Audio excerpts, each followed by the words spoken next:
Welcome back to the Tao of Humaning. I'm your host, Dr. Christine San-Mikel, and I'm so glad that you're joining us for today's conversation.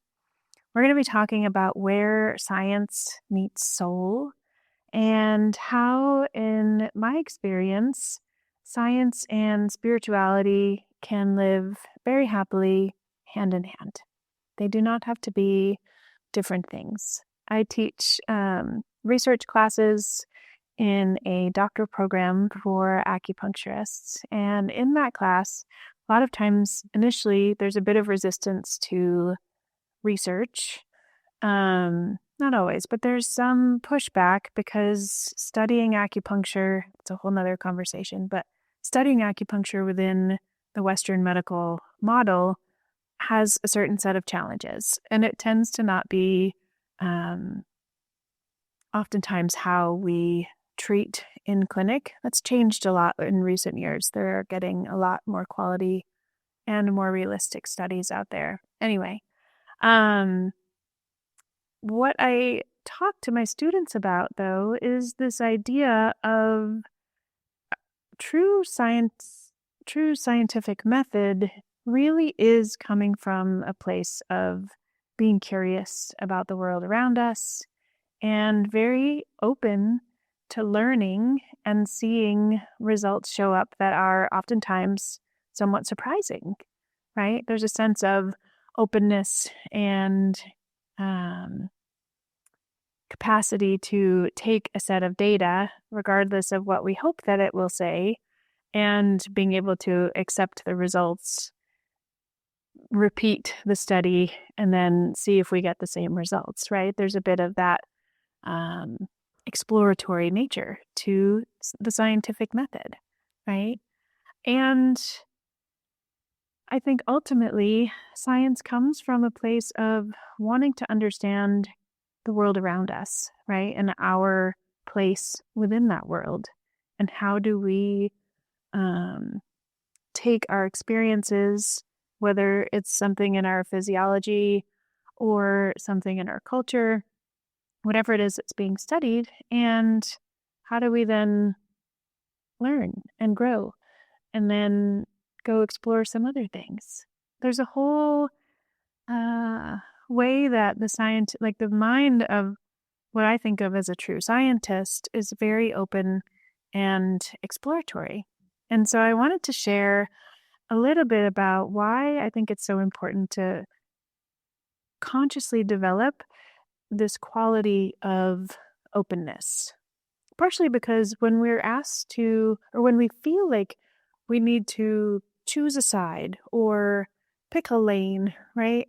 There's a way that it can be a little bit disorienting because a lot of times our actual lived experience is not going to line up exactly with a particular lane or a side, right? Or same thing in a research study, right? Like the results from a research study have certain controls in place that help to get more clear data. It also doesn't always translate exactly to a real life lived experience. Is that making sense? Same thing when I was in my doctoral program. The cases that we learned about in our diagnostic methods were laid out in a way that is quote unquote textbook, right? This is what this pattern looks like. These are all the signs and symptoms you'll observe. This is what the tongue and the pulse will look like, which I'm happy to share about also in this space with you all. How we use tongue and pulse as a diagnostic tool in our medicine. It's pretty fabulous. But also, when a patient comes into the clinic and is sitting in front of me and sharing their story, there's a lot of nuance and there's a lot of complexity there that the textbooks are not sharing about, right? Which is how we develop over time that clinical experience and that expertise to be able to see, okay, this is the pattern. Here's where we're really finding the root of the pattern. And if we treat the root, then we're going to be able to both address the symptoms and be able to help this person to not develop that same pattern again. Anyway, digress a little bit. But my point is that the textbook, lane, the way that we were taught is to inform part of our clinical picture, right? And if you're looking at modern day understanding of evidence-based practice, one of the sides of the triangle is the practitioner's clinical experience, right? The other is going to be the scientific studies and what the literature has taught us so far, our current understanding of things. And then the other side of the triangle is going to be the patient's lived experience and essentially the context in which we're wanting to implement this change. Making sense so far? Bringing this back to science and spirit living together, there's a way that when we study our experience as humans, there's more at play, right? Like, we all know this. We're not a textbook. Like, all of the things that go into making me as a person sitting here today talking to you give me different ingredients, so to speak, to create. And with those ingredients, I'm going to create the recipe of my life. And that's going to be, different than even someone in my own family, right? Like, my brother has his own experiences and his own lived things, his own ingredients that some are similar and some are different, right? And he's going to be creating his own recipes based on the ingredients that he has, right? Like, this makes so much sense to me. When I was, okay, we're going to have a little story time. When I was going to my undergrad, I was a very type A, very science-oriented young lady. I wanted evidence and I wanted facts. And then I went to study in Southern California in Claremont, and I chose a major that was pre-med, plus it also had requirements in sociology, psychology, and anthropology. And this is where I want to start to lay the groundwork of, when I talk about having a lifetime of curiosity about humans and how we are in the world. This is a big turning point for me in, how that showed up. So I'm studying pre-med, also studying how humans interact in the world and how we relate together and how we relate in our mental health. At that same time, I took an elective called Nature, Movement, and Meditation, which I heard was interesting and an easy A. Sounded great. And it was taught by this Qigong master from China. I had no idea what that meant at the time. I had some friends who took the class and said it was cool. Great. And I signed up, took the class. That class really was pivotal in changing my entire way of being, really. I mean, it sounds like dramatic to say, but I walked into that class, this very science lady, and then it ended up being a Qigong class. And we were learning exercise movements and meditation and breath work to feel the energy in our own body, basically to get in touch with our own selves. And I was so amazed by what I saw, what I witnessed in myself and in others. I ended up studying with that teacher for my last 2 years of my undergrad. And I ended up doing my very sciencey biology thesis, presentation, like research paper on Qigong. And I went and I taught Qigong to a group of people in the community who had Parkinson's disease and their caregivers, because to me, again, it was like, oh, this is a very human moment. Someone has Parkinson's, they have a caretaker. That's going to be very challenging for both of them for different reasons, right? So I looked at quality of life, taught them the Qigong, looked at the data, presented this poster project for my senior thesis to graduate, and left school being like, oh, wow, like, this is what I want to do. Took me a little while to actually commit to owning that, ultimately. there were a lot of stories that I had built up about, oh, why don't you, um, well, one story was like, well, you're smart enough. Why don't you be a real doctor?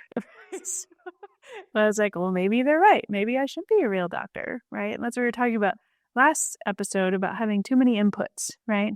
Too many outside influences, um, although well-intentioned, were kind of leading me to question what I already really knew deep, deep, deep in my heart.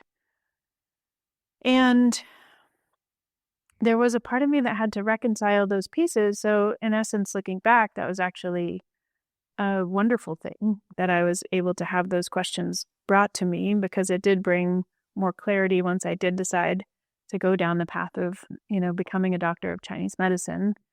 But there was a lot of cultural stories and different things that I had to overcome of like, well, but this is like a medicine about energetics, and like, you can't really, what am I going to do? Stick needles in people and then like elicit change in their physiology? Turns out, yes.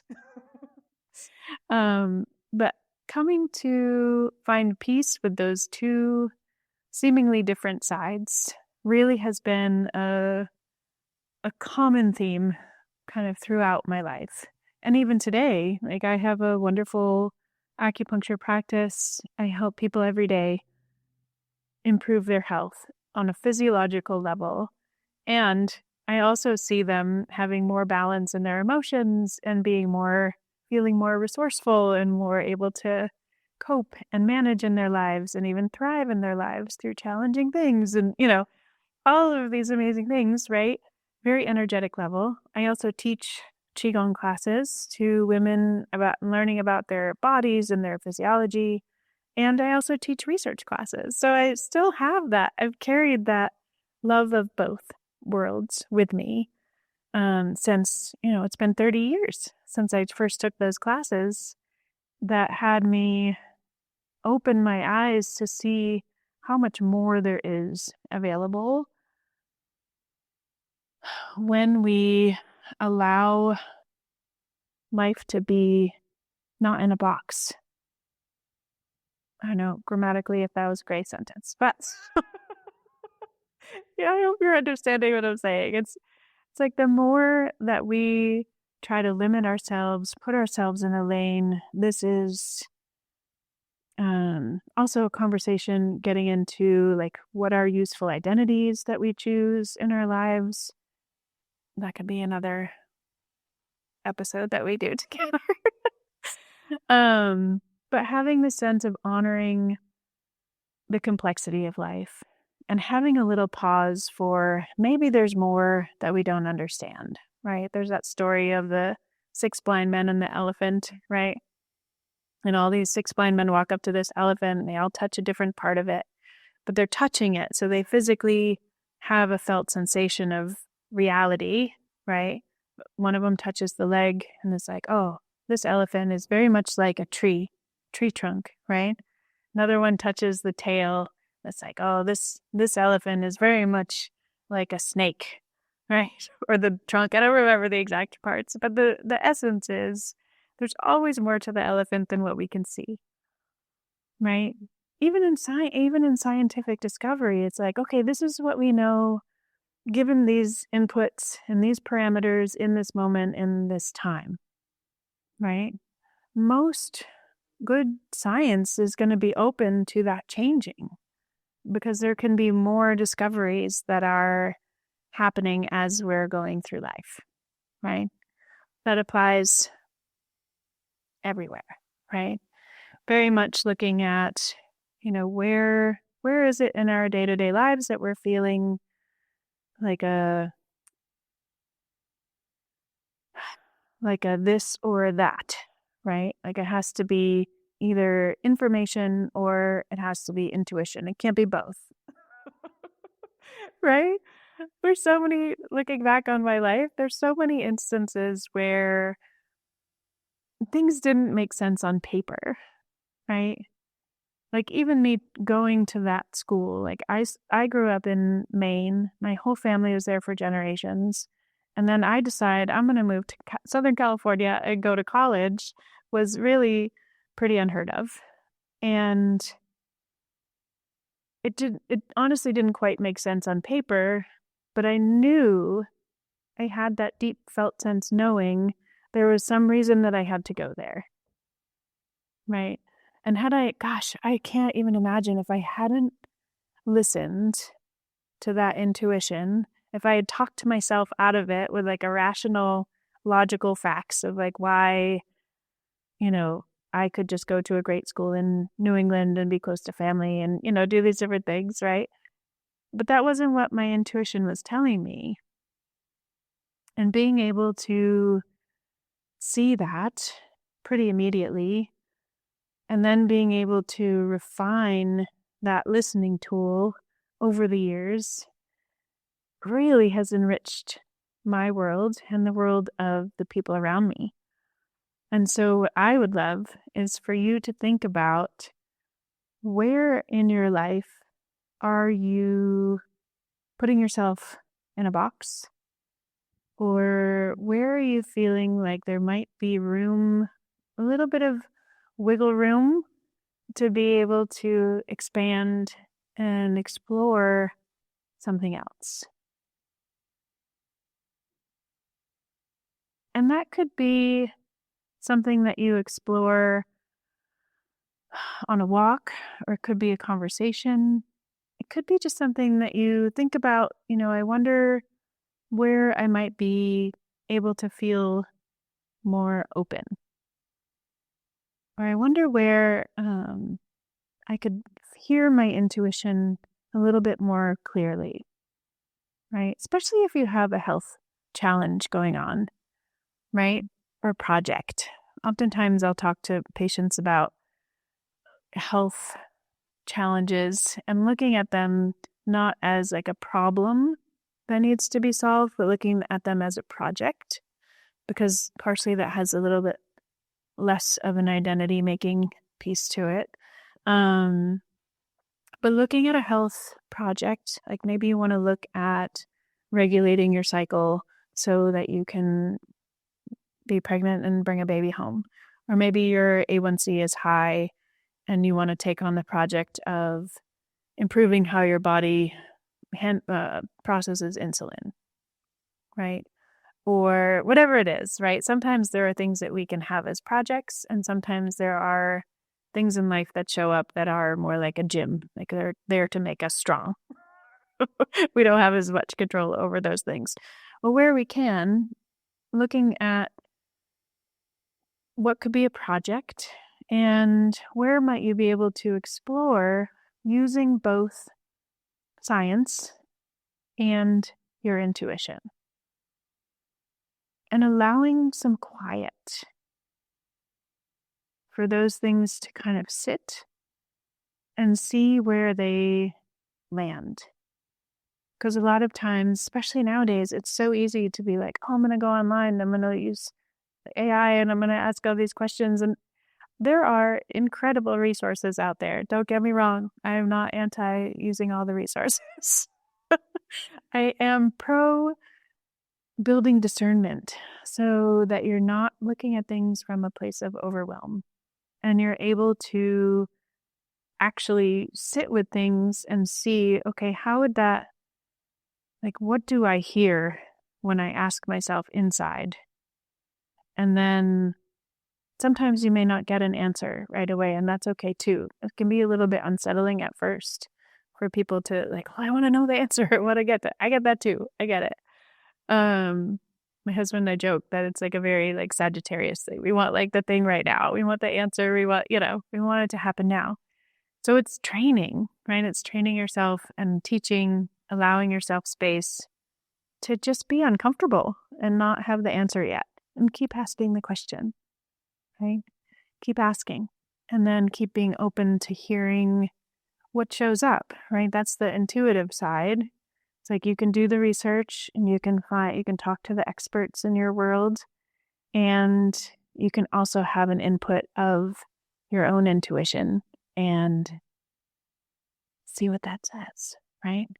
I think the invitation for this week will be to go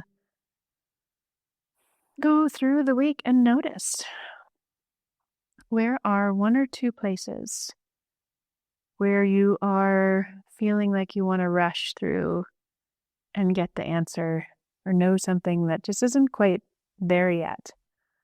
And where can you create a little bit of space and maybe a little bit of asking, and then wait and see how that shows up in how that answer comes.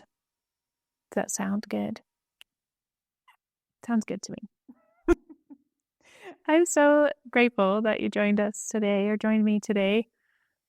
And I look forward to our next visit next week. If you're enjoying the conversations here, please follow along so that you'll get notified when a new episode releases. And I will look forward to seeing you next time.